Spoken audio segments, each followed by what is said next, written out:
here in Brussels. I've been covering EU affairs for, let's say, more than 10 years. And it is important to have this discussion a few days before the the European Council President, Mr. Charles Michel, will have a summit with the Chinese Prime Minister. This is, of course, it should preparation of the Leipzig EU-China summit that has been postponed by the German organizers until further notice because of the COVID-19 pandemic. And this gives me now the opportunity to invite Mr. Ambassador to make his remarks. I would remind everyone, if possible, to keep their remarks at around 10 minutes so that we can have a Q&A session at the end of this panel. Thank you. Mr. Ambassador. Well, thank you, Ms. Pop. Ms. Daniel Gross, 亲爱的朋友黄平先生 Mr. Carolano, ladies and gentlemen, good morning. I'm glad to join you in discussing China-EU relations in the context of COVID-19. No doubt the outbreak is bringing profound changes to global politics, economy, and social life. It has also generated new challenges and opportunities to the China-EU comprehensive strategic partnership. The fight against the outbreak gives the full expression to the value and the potential of China-EU relations. We have reached out to each other in times of need and are joining forces to promote global cooperation in expertise sharing, vaccine and medicine development, and so on. On the other hand, the China-EU relations are facing more complexities in a changing political, economic, and public opinion landscape due to the COVID-19. The 22nd China-EU summit next week will be the first annual summit since the inauguration of the new EU leadership, and the highest level bilateral dialogue since the outbreak. The summit will be an important occasion for the two sides to discuss how to make our relations more productive and substantive by seizing opportunities and addressing challenges. There are 3 points worth mentioning here in the run-up to the summit. First, strategic trust. We expect the summit to give a further boost to our strategic trust and mutually beneficial cooperation on the basis of mutual respect. There have been some noises about the battle of narratives. Yet the nature of China-EU relations, namely mutual benefit, remains unchanged. We are of the view that there is no fundamental conflict of interest between China and the EU. Our interaction should be a positive cycle that enables mutual success, not a knockout match which allows only one winner.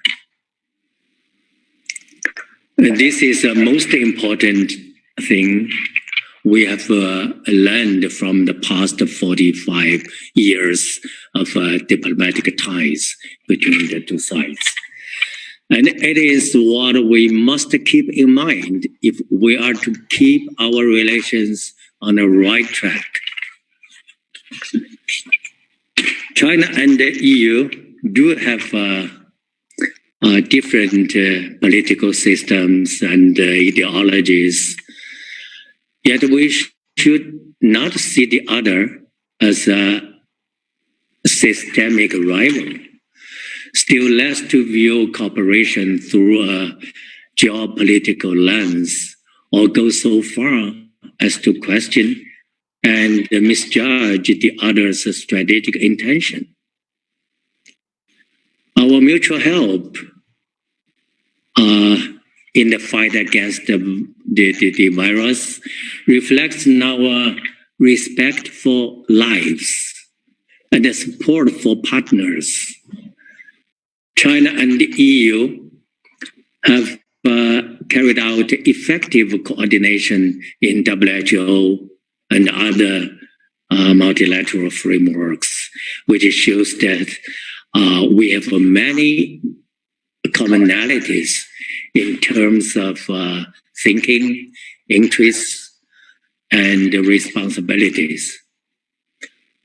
We could work together in even more areas. Second, openness and cooperation. We expect the summit to reaffirm the commitment to openness and cooperation and lend fresh impetus to the investment agreement negotiation. The pandemic increases the rhetoric of decoupling. Yet the fact that our economies are interdependent would not change. Together, China and the EU account for 1/3 of global GDP and have a huge stake in each other. The world is looking to us to steer the course of a post-corona recovery in a spirit of openness and cooperation. China stands ready to enhance macro policy coordination with the EU to build greater synergies between our respective policy measures. And by opening up fast-track services for personal interflows and green corridors for flows of goods, we could facilitate resumption of work and keep industrial and supply chains stable. We need to strengthen cooperation in emerging areas such as green development and digital economy to accelerate the shift of a growth model and enhance the quality of development. China remains firmly committed to opening up and will roll out more measures to expand opening up of its own accord. We hope the EU will keep the right direction by fostering a fair, impartial, and non-discriminatory environment for China-EU cooperation. Since last year's summit, China and the EU have signed the civil aviation agreements and completed the negotiation of the GI agreement. We are pushing forward the negotiation of the investment agreement and have made good progress in terms of the negative list and the text. Due to the pandemic, the Leipzig summit has to be rescheduled. Yet on China's part, the political commitment to concluding a high-level and a balanced investment agreement on time will not change. Of course, it takes two to tango. Both sides need to be pragmatic and realistic and adopt a give and take approach. Only in this way can we get over the thorny issues and reach agreement. Third, multilateralism. We expect the summit to send a strong signal of China and the EU jointly upholding multilateralism and rejecting unilateralism, translating commitment into more actions, and contributing to global cooperation and the betterment of global governance. Globally, the pandemic is still taking a heavy toll. The most pressing thing at the moment is to strengthen global response and improve public health governance on the basis of multilateralism. No one is safe until everyone is safe. China and the EU need to jointly support WHO in playing the leading role, step up information and experience sharing, speed up vaccine and medicine development, increase the accessibility and affordability of vaccines, and contain the spread of the virus as quickly as possible. We need to jointly step up support to regions with vulnerable public health systems, notably to explore tripartite cooperation with Africa to help it bolster the defense line. In a post-corona era, we need to improve the public health governance system and establish long-term solutions to public health emergencies. Multilateralism is the common language of China and EU, and is exactly where the strategic and the global significance of China-EU relations could be borne out. As two major economies, China and the EU commit to strengthen global economic governance, safeguard the multilateral trading system with the WTO at the core, and put forward more initiatives to cut tariffs, remove barriers, and promote investment. Climate change and biodiversity protection could also be promising areas of China-EU cooperation on global governance. Ladies and gentlemen, the annual summit allows us to build on the past achievement and make new progress. China hopes to work with the EU to deliver a successful summit and bring our relations to a higher level. Thank you.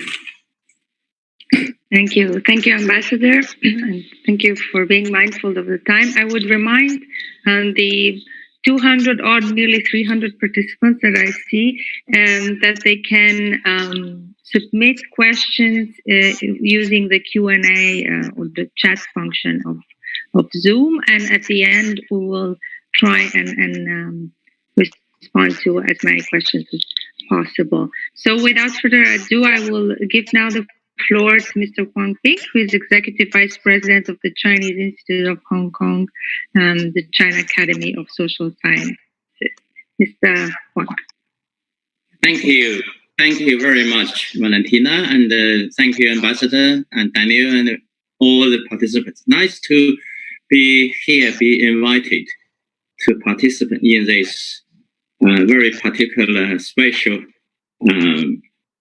forum. I'm also looking forward to the coming summit between EU and Chinese leaders. We actually, before this COVID-19 virus, it spreads all over the globe, we were already in a very uncertain sort of period of time, with uncertainty, with crisis, with problems, difficulties, challenges. Many are really common to all of us, as Ambassador mentioned, such as climate change and financial uncertainties. And many other, even regional or global, either traditional or non-traditional threat to all of us. And public health system this time shows how important and how urgent to all of us to either establish or to improve. So we are still in this crisis, pandemic, from epidemic to pandemic. And nobody really knows until the scientists will find out real solutions, how long this will last, to which extent it will be such a challenge and have any kind of more than economic, but impacts from daily life, personal to social life in community, and larger extent, regional, national, global order. I'd like to share, after listening to Ambassador Zhang, I'd like to share some of my observations with you on the multilateralism. Because multilateralism is one of the key for us to fight against the virus, also to hope to reestablish order to all of us. As Ambassador Zhang says, multilateralism is the common language between EU and China. But I would argue further, actually multilateralism, or under the name of multilateralism, we have several different levels of multilateral, multi-partnership cooperations. From a very idea to actual corporations. For instance, in Europe, they have the multilateralism within EU amongst the member states. In Europe, either member states or non-EU members. Even within EU, we have those who are already Eurozone countries who are not yet. And between Europe or EU and Europe, with others, with China, one of the major partners, but also with many other partners at the global level, regional level. In this sense, in terms of EU-China relations, we may still use the term bilateral. One side is the EU, another side is China. So we have a lot of sort of multi-layer cooperations, but for and based on multilateralism. And precisely because of this, cooperation either against this virus and contain it, and for the safer, better life, even during this period of time, each of us is in a very sort of unusual but very hard time. And after, I believe, even at the beginning, each one, either each person, individual, each community, or each country or regional corporations, the biggest one is the EU, but many others, the first responses to the virus, to the pandemic challenge will be very naturally self-protection.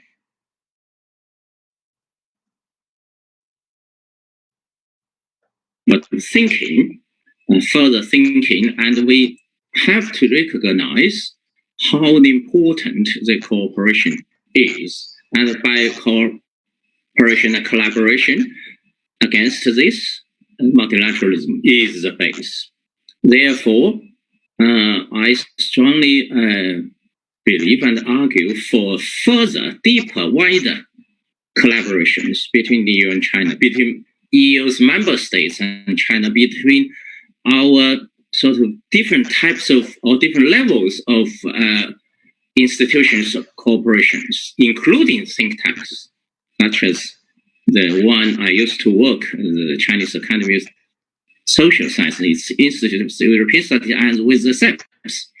But also there are many others. For instance, this time from all over the world, we see the very positive experiences and even stories, how individuals, how communities, how neighborhoods collaborate each other, and also they work together with either non-official governmental agencies or other type of agencies such as WHO on this difficult problem. And we are in such a world in which there are more and more non-traditional but common and global challenges to all of us. This can be one of the cases to show from the climate change to sustainability, such issues as well as global governance, how really important, more than just the ideas, more than just the concepts and the theories. There can be many, but in practice,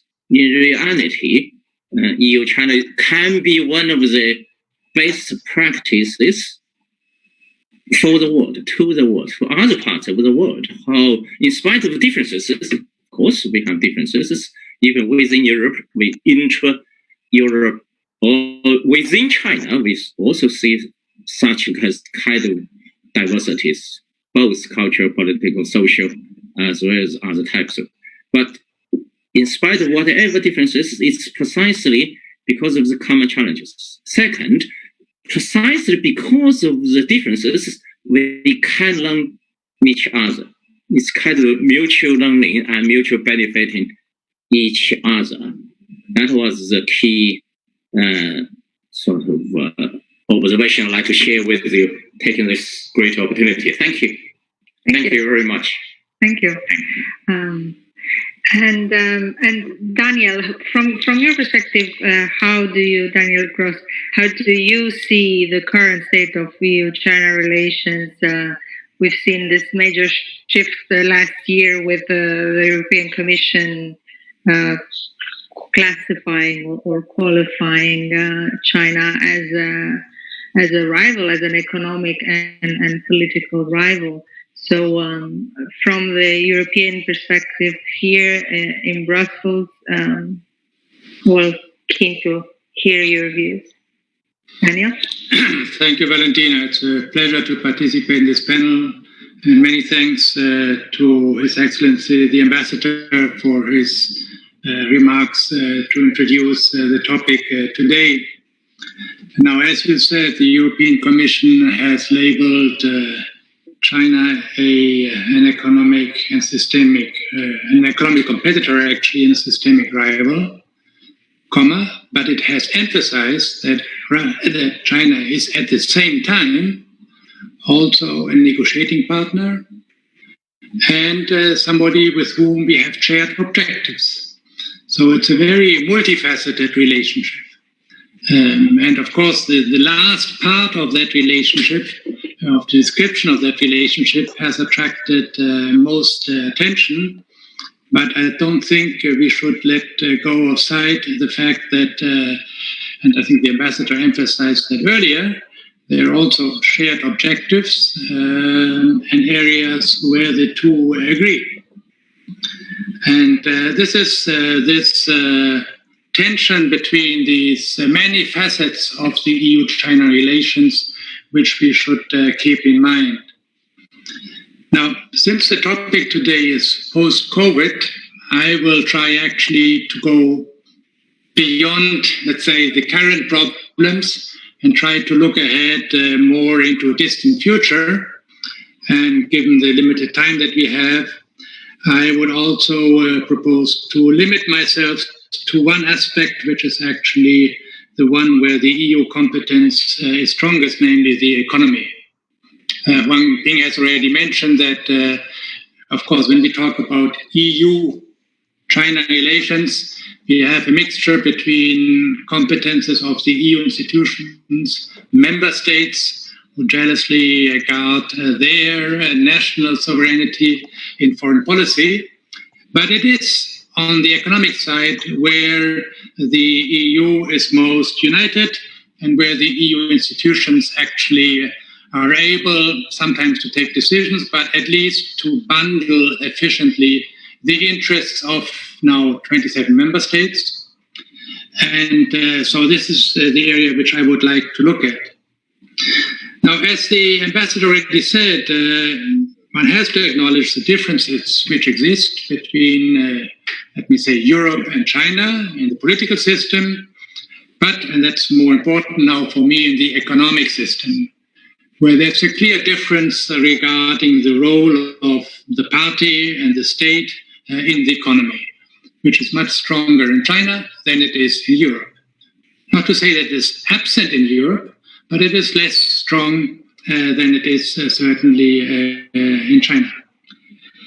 And the point of friction which I see is that China is developing very, very quickly. In some areas, it is increasingly becoming an economic and technological powerhouse of its own. But China is a continent, very big, right? It also has areas where it is not so advanced. So, and what the EU perceives is that we have this big and growing economic power, technologically quickly advancing, but it keeps restrictions on sometimes trade, but much more on investment, which are justified mainly by a weaker economic development. So the tension is that China becomes technologically and economically stronger at a quicker pace than it is opening towards the rest of the world. At least that is the feeling here in Brussels, that Europe has been very open to Chinese investment, at least until now, but there's a feeling that that is not the case in China. Maybe 10, 15 years ago, one could understand the reasons why China had kept restrictions on investment, which can, by the way, be measured by OECD indicators and others. But today, people ask themselves, why? If China is so strong, why do they not open up more quickly? And the same thing, I think, applies also to WTO relations. There's a general feeling that, yes, as very major trading nations or entities for Europe, we both have an interest in the multilateral trading system, but then both sides should also accept equal obligations and also be measured equally in terms of implementation. Because there's a feeling sometimes that implementation has not been really followed certain obligations which China has taken. And that brings me then also to this summit which we have right now. Of course, it doesn't cover all of it, but I would say that at least for the economic area, my proposal would be that the summit should focus less on big declarations of principles, that we all support the multilateral trading system, that we all want to open, but much more on concrete steps, right? Implementation of agreements taken, making concrete progress towards a bilateral investment agreement, maybe, as I said, much more on a basis of both sides should be as open as the other. So there should be really no difference. And in terms of the WTO, yes, of course, we need some substitute for the system which we had right now to adjudicate disputes among the parties. But here again, we need to see some concrete steps in implementation what has been agreed. And I think if you concentrate on these concrete steps, then actually the atmosphere will also become better. And I think that is, in the end, in the interest of both parties to make concrete steps, see what they can do together, how they can let the economy flourish and trade flourish between the two. And the atmosphere then will take care of itself. Many thanks. Thank you. Concrete steps, so rather than big, broad statements.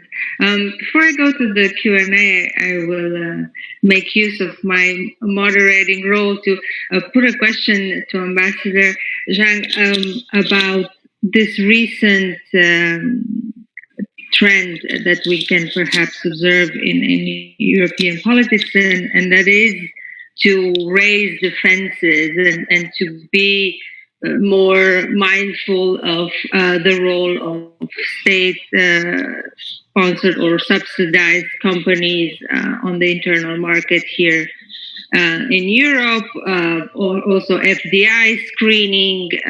We see much more far-reaching steps than let's say a year ago or 5 or 10 years ago. So when you were talking, Ambassador, about this not being a knockout game, a boxing match, do you have the impression that the rules of the games are changing as you play, that this is not what was commonly agreed, and that the EU is moving perhaps in a different direction than you would like? Thank you. 他是问我的吗？这是那个防范这个岁数。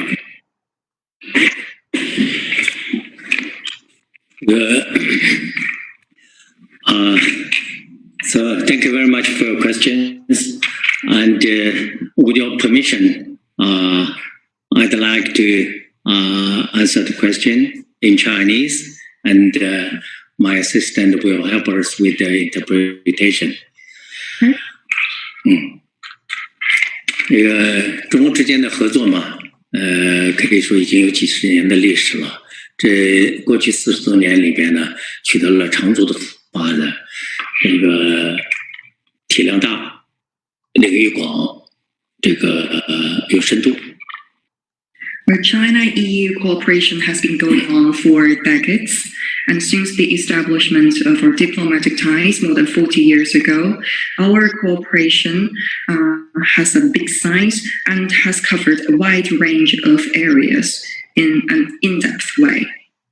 那么这样一个成绩的取得呢，是在中国改革开放的背景之下，以及世界全球化趋势发展的背景之下取得的。And the growth of our cooperation is accompanied by China's reform and opening up program and the trend of globalization. 那么中国的改革开放政策呢，是我们的国策，我们会继续的坚持，而且近年来的不断的推出这个诸多的新的举措。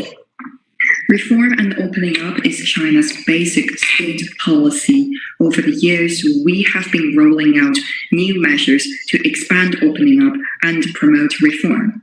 那么在国际层面呢，全球化呢遭遇到一些可以说寒流，或者说是这个挑战。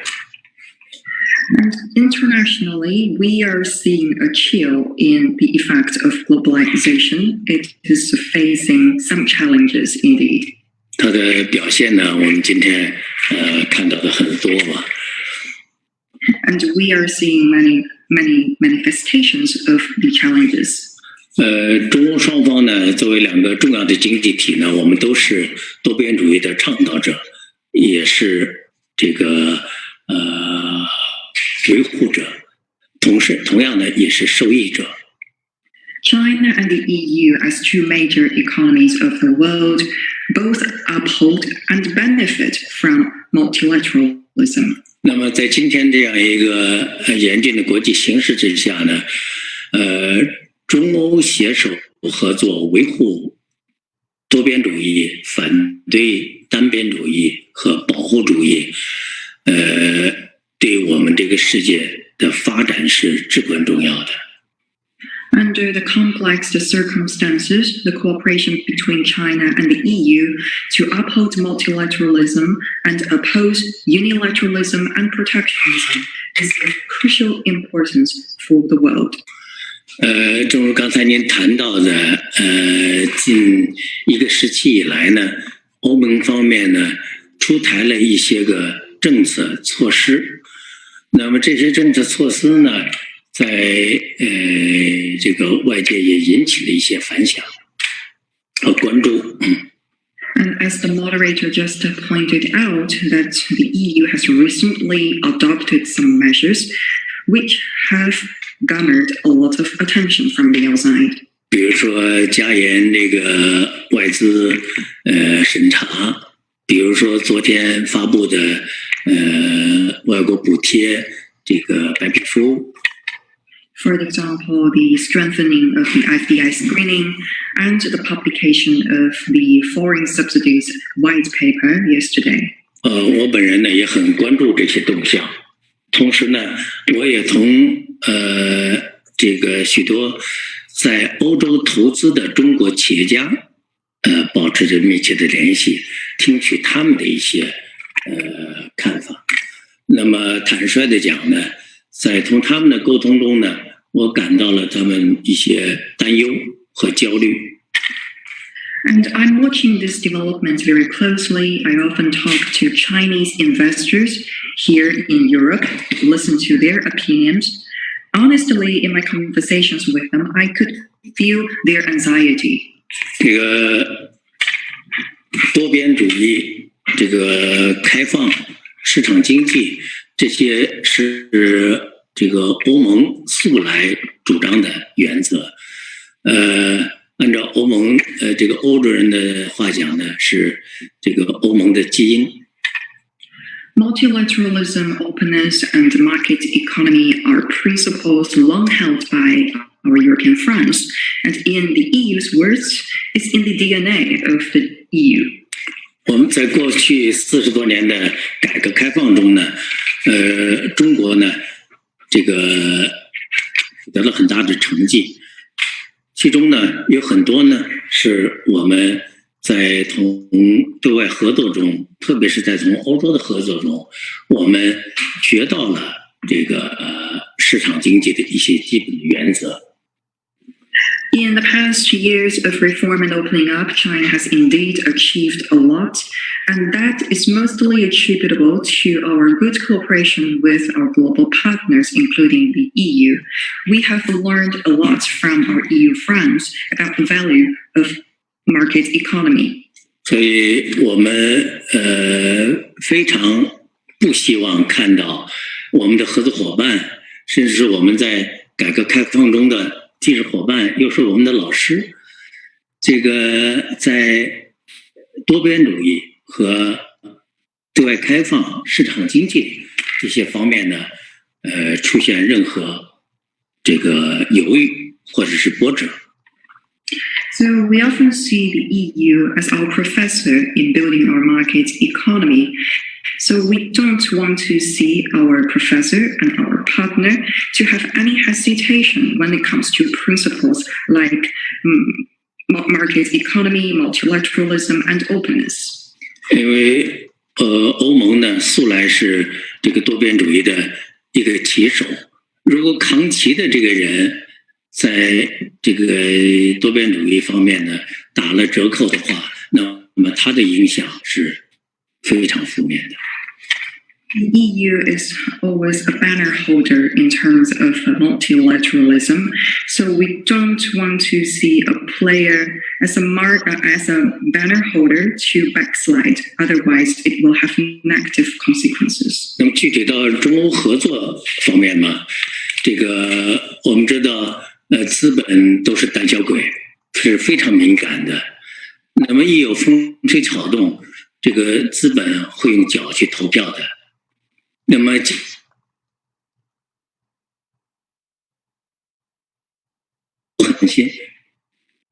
Talking about our cooperation specifically, I would say capital is very sensitive and cowardly.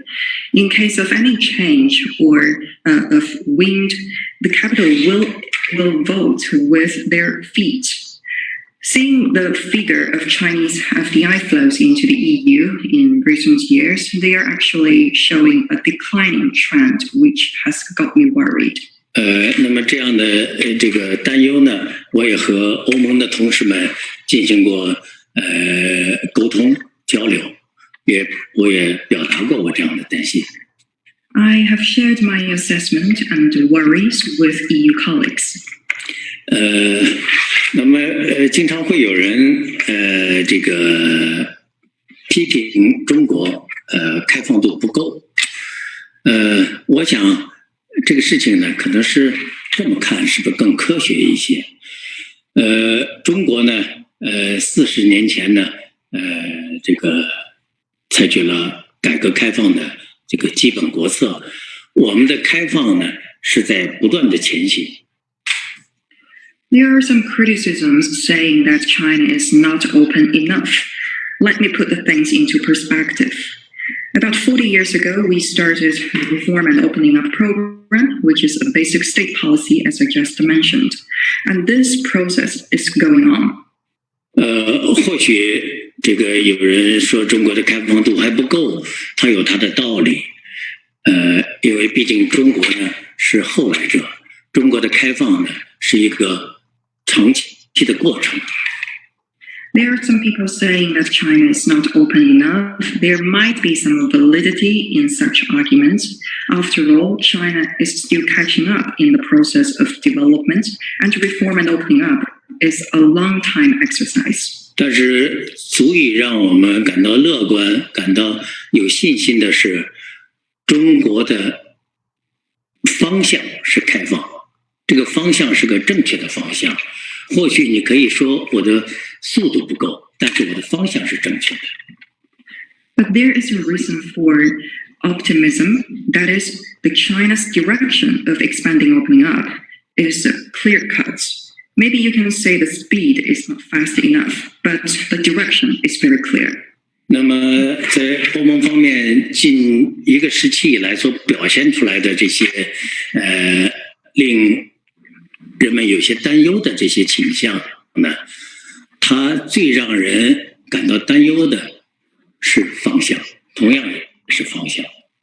But looking at the recent developments on the EU's part, the most worrying thing is the direction. 那么方向和速度相比，永远是方向是最重要的。Between direction and speed, of course, direction is much more important than speed. 我非常希望中国、欧盟作为多边主义的倡导者、维护者，我们要携手合作，维护好多边主义的方向和开放的方向，以及市场经济的基本原则的方向。So I very much hope that China and the EU, as I said, both advocates of multilateralism, could work together to keep the direction of multilateralism, openness, and market economy on the right track. Thank you. Thank you, Ambassador. Mindful of the time, I may accumulate some of the questions that we've received, and I believe Daniel wanted to respond quickly to the ambassador. Yes, and many thanks to give me this occasion. I think the ambassador is right that in terms of opening up, direction is more important than speed.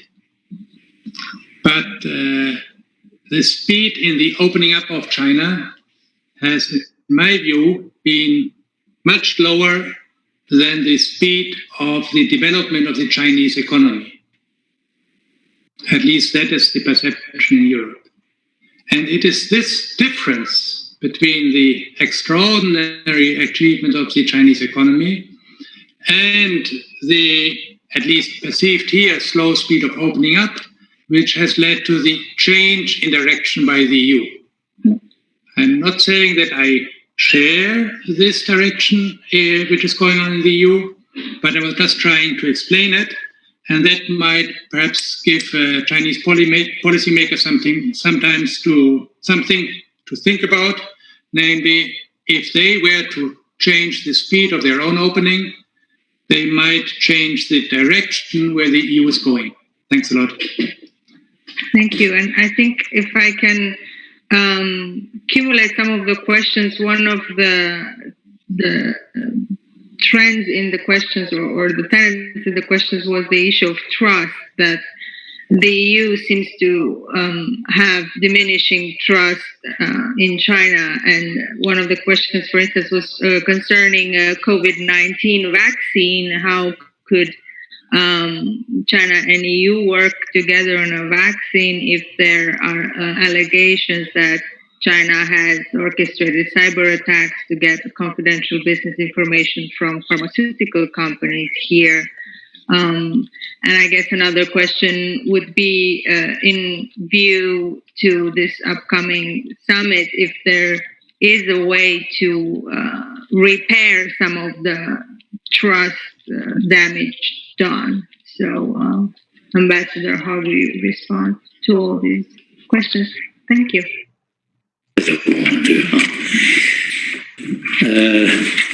这个中欧合作的这个之所以在过去几十年里边取得这样的发展呢，我想是基于相互的尊重、互相的信任以及共同的利益。As I said just now, our cooperation has been going on for decades, and such a cooperation is based on mutual respect, trust, and mutual interests. 刚才你谈到了这个信任的问题，的确，这个信是其中一个非常重要的一个因素。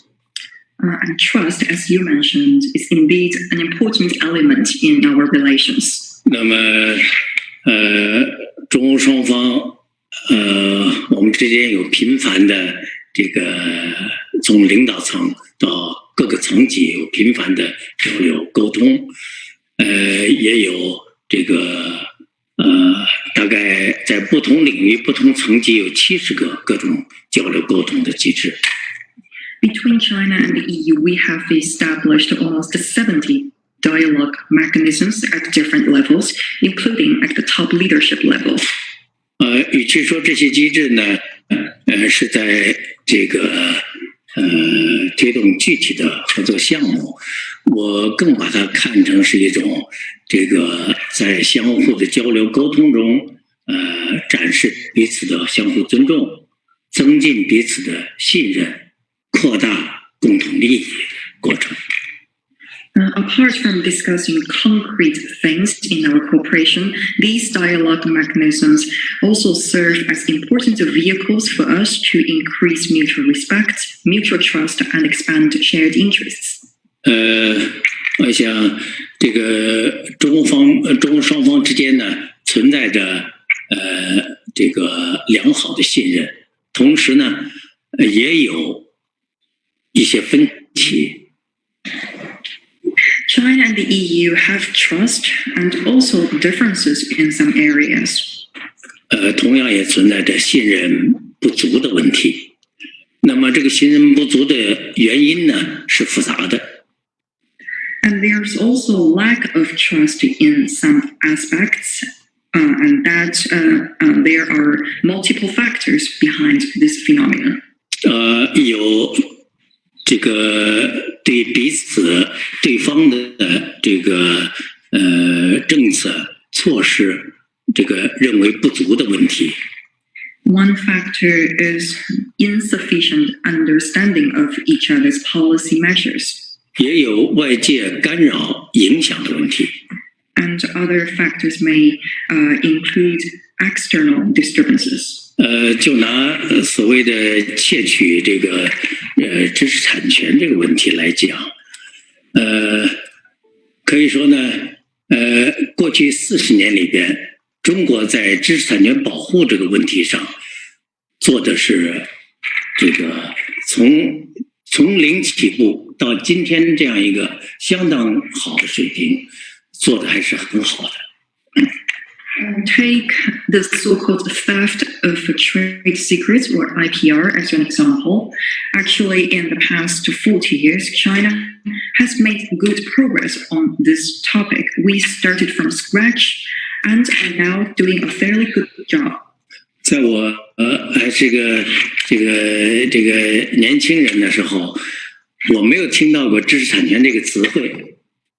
When I was still young, I heard nothing about IPR.